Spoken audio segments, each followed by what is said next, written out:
तो गाइज़ आज के इस वीडियो में आप कुछ इंटरेस्टिंग फ्रेजेस और कुछ हेल्पिंग वर्ब सीखने वाले हैं। जैसे अगर मैं बात करूं, apart from, should have not, could have not, rather than, so what, this is what.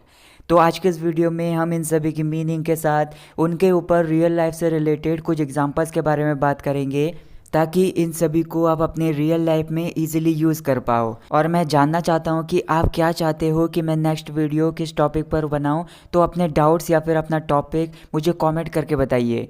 So hello guys, my name is snake and let's get going. तो हमारा फर्स्ट एक कॉन्ट्रैक्शन है apart from.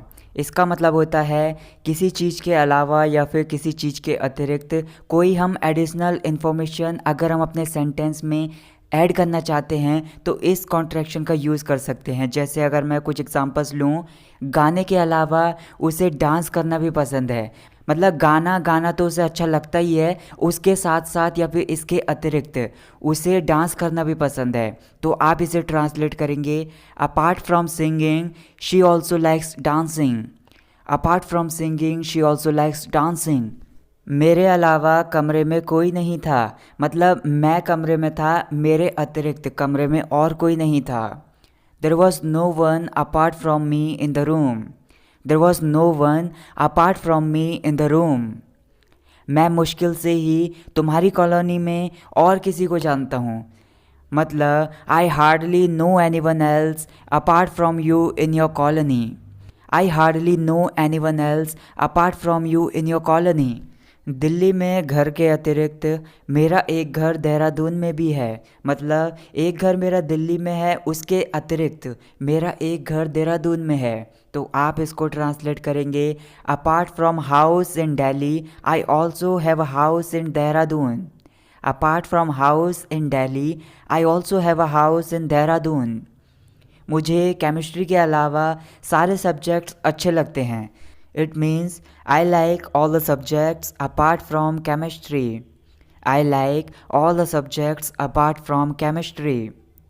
Next one is rather than. ये भी एक contraction है। इसका मतलब होता है के बजाय या फिर के बदले। फॉर एग्ज़ाम्पल, मैंने कोल्ड ड्रिंक पीने की बजाय जूस पिया। I drank juice rather than drinking cold drink. I drank juice rather than drinking cold drink. मैं अपने माता पिता का अनादर करने की बजाय कुछ भी कर सकता हूँ।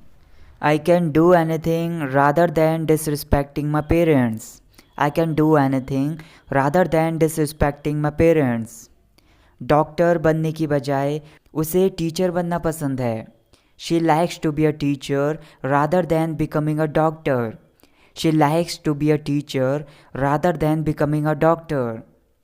उसने काले रंग का गाउन खरीदने की बजाय पीले रंग का गाउन खरीदा। She bought gown in yellow colour rather than black gown. She bought gown in yellow colour rather than black gown. मैं जल्दी खाने की बजाय धीरे खाता हूँ। I eat slowly rather than eating quickly. I eat slowly rather than eating quickly. Next हमारी एक हेल्पिंग वर्ब है कुड नॉट हैव। इसको हम पास्ट के लिए यूज़ करते हैं। मतलब पास्ट में हम नहीं कर सकते थे, मतलब नहीं जा सकते थे, नहीं सो सकते थे या फिर नहीं बात कर सकते थे। तो कुछ ऐसे सेंटेंसेस इस हेल्पिंग वर्ब का यूज़ करके हम ट्रांसलेट कर सकते हैं। इसका स्ट्रक्चर होगा subject plus could not have plus verb की थर्ड फॉर्म प्लस ऑब्जेक्ट। जैसे कुछ एग्जांपल्स हैं, तुम वहाँ नहीं जा सकते थे। मतलब पास्ट के बारे में बात करते हुए हम बोल रहे हैं तुम वहाँ नहीं जा सकते थे। You could not have gone there. You could not have gone there. तुम ये नहीं कर सकते थे। You could not have done this.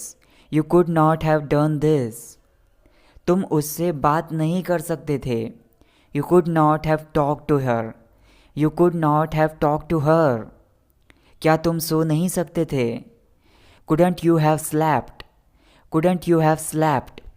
Next one is should not have. इसका भी यूज़ हम पास्ट के लिए करते हैं। मतलब पास्ट में नहीं चाहिए था, ऐसा मतलब ऐसा नहीं करना चाहिए था या फिर सोना नहीं चाहिए था। तो कुछ ऐसे सेंटेंसेस इसका यूज़ करके हम ट्रांसलेट कर सकते हैं। तो इसका स्ट्रक्चर होगा subject plus should not have plus verb की थर्ड फॉर्म प्लस ऑब्जेक्ट।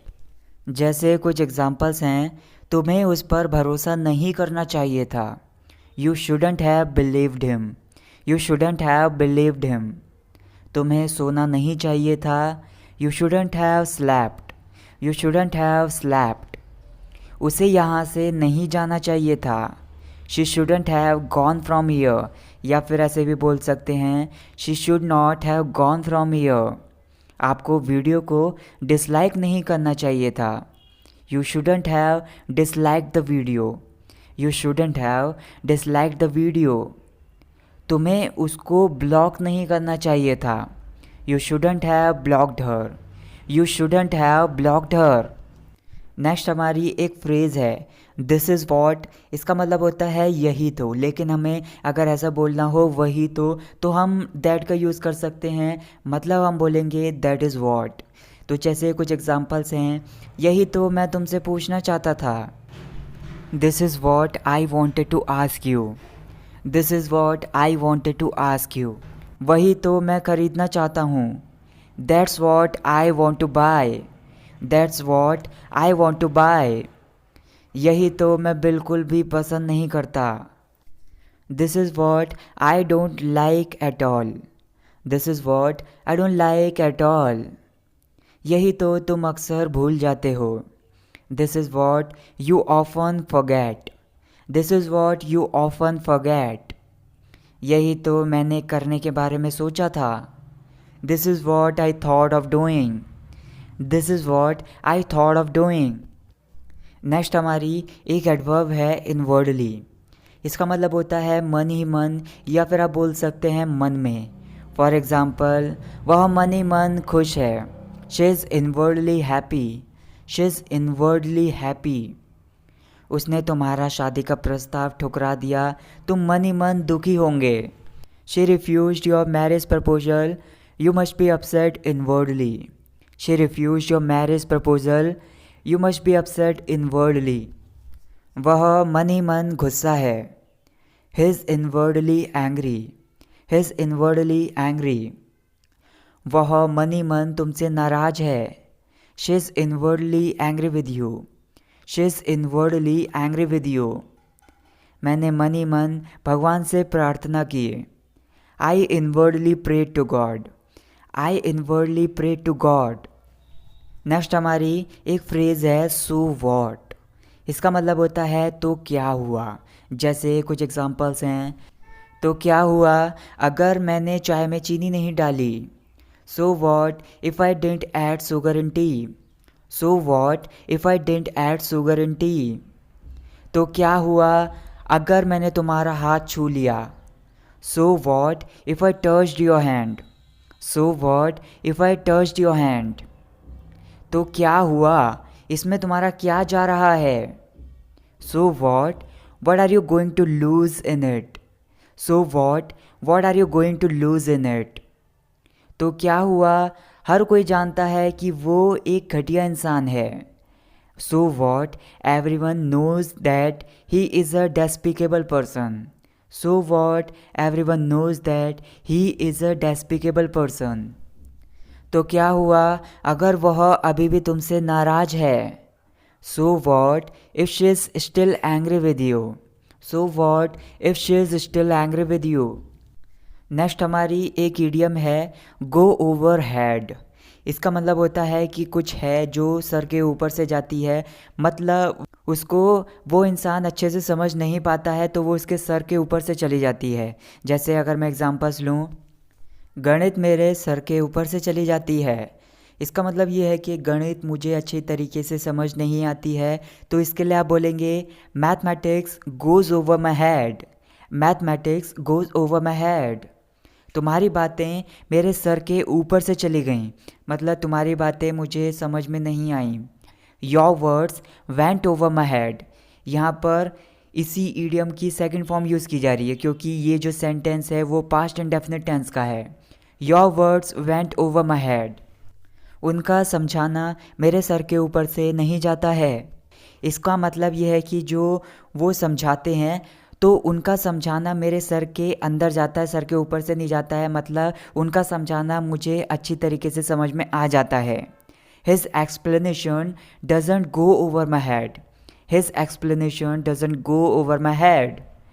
मेरा समझाना आपको कैसा लगता है, ये आपके सर के ऊपर से जाता है या नहीं जाता है? इसी ईडियम का यूज़ करके इसको ट्रांसलेट करके मुझे कमेंट करके बताइए। So that's it guys for this video. Guys मैं जानना चाहता हूँ कि आपको ये वीडियो कैसी लगी, आपने इस वीडियो से क्या नया सीखा, मुझे कमेंट करके ज़रूर बताइए।